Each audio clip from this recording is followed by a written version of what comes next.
बिस्मिल्लाहिर्रहमानिर्रहीम अल्लाहुम्मा सल्लि अला मुहम्मद व आले मुहम्मद। मोमिन कराम, निकाह के अहकाम जारी हैं। निकाह के बारे में बताया, लाइफ पार्टनर किसको सिलेक्ट करना चाहिए, निकाह किस तरह होता है और आदाब मुस्तहबात। आज हम जिक्र करेंगे कि जब दुल्हन रुखसत होके शौहर के घर आती है तो पहली रात के क्या आदाब हैं और किस तरह पेश आना चाहिए। पहली बात तो यह है कि शादी रात को हो मुस्तहब है, वलीमा हो पहले, शादी से पहले या बाद में वलीमा किया जाए, ये भी मुस्तहब है। मुस्तहब है रात को शादी हो, वलीमा हो, 2 रकत नमाज पढ़े मियाँ बीवी, मियाँ पढ़े 2 रकत नमाज, फिर बीवी पढ़े। इसकी नीयत यह है कि लैलत ज़ुफ़ाफ़ या शादी की रात की 2 रकत नमाज शुक्राना खुदावंद करीम करते हुए 2 रकत नमाज कुर्बतन इल्लाह, अपनी ज़बान में नियत कर लें, कुर्बतन इल्लाह कहना ज़रूरी है। उसके बाद आप 2 रकत सुबह की नमाज की तरह 2 रकत अंजाम दें। और उसके बाद यह है कि शौहर अपनी बीवी की पेशानी पर हाथ रखे, इस जगह को आहिस्ता से पकड़े और किबला की तरफ रुख करके दुआ पढ़े। पेशानी, बीवी की पेशानी, ये सामने वाला जो सर का हिस्सा है, इसको नरमी से पकड़ के दुआ पढ़नी है। ये दुआ जो 2 रकत नमाज पढ़ के पढ़नी है। और ये जो दुआ है अल्लाहुम्मा अला किताबिका तज़व्वजतुहा, ये दोनों दुआ इंशाल्लाह डिस्क्रिप्शन में तरतीब के साथ, तफसील के साथ डाल देंगे और पहले कमेंट में भी इंशाल्लाह डाल देंगे कि ये दुआएं किस तरह पढ़नी है और ये दुआएं कौन सी हैं। इंशाल्लाह आखिर तक ये दुआ पढ़नी है, ये हम डाल देंगे। औलाद नरीना के बारे में दुआ करनी है। बीवी के पाँव धुलाने हैं। ये बाज़ लोग जो हैं वो अपनी अना का मसला बना लेते हैं और कहते हैं कि ऐसा क्यों है, ये शरीयत है, हदीस नबवी है, हदीस रसूल है, फरमान अहले बैत है।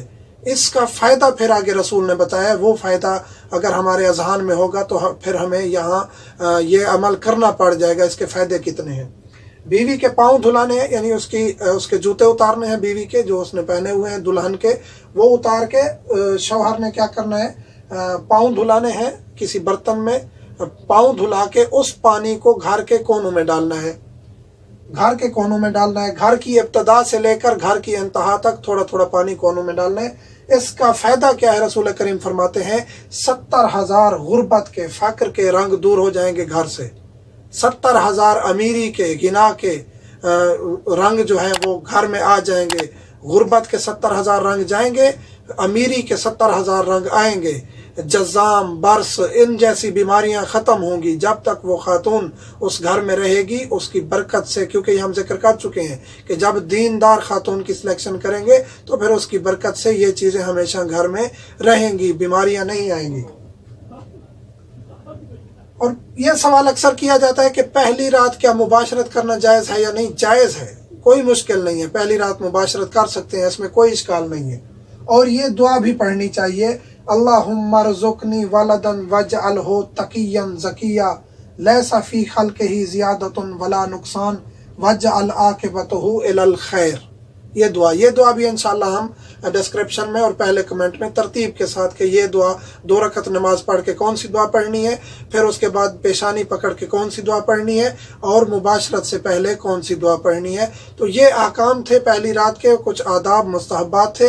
इंशाल्लाह अगली वीडियो में हम जिक्र करेंगे कि मुबाशरत के आदाब क्या हैं, मुबाशरत के मुस्तहबात क्या हैं, मकरूहात क्या हैं, मुहर्रमात क्या हैं, वो इंशाल्लाह हम जिक्र करेंगे। मोमिन से मुल्तमस है हमें दुआओं में याद रखा करें। ये मसाइल बताना इसलिए ज़रूरी है कि इनके असरात होते हैं वज़ी रूहानी, तभी हर किस्म के असरात होते हैं। और हर चीज़ अल्लाह के रसूल ने हमें बता दी है, तालीम कर दी है, अहले बैत ने, कुरान ने हर चीज़ हमें बता दी है। इसलिए मोमिन को हर चीज़ का पता होना चाहिए।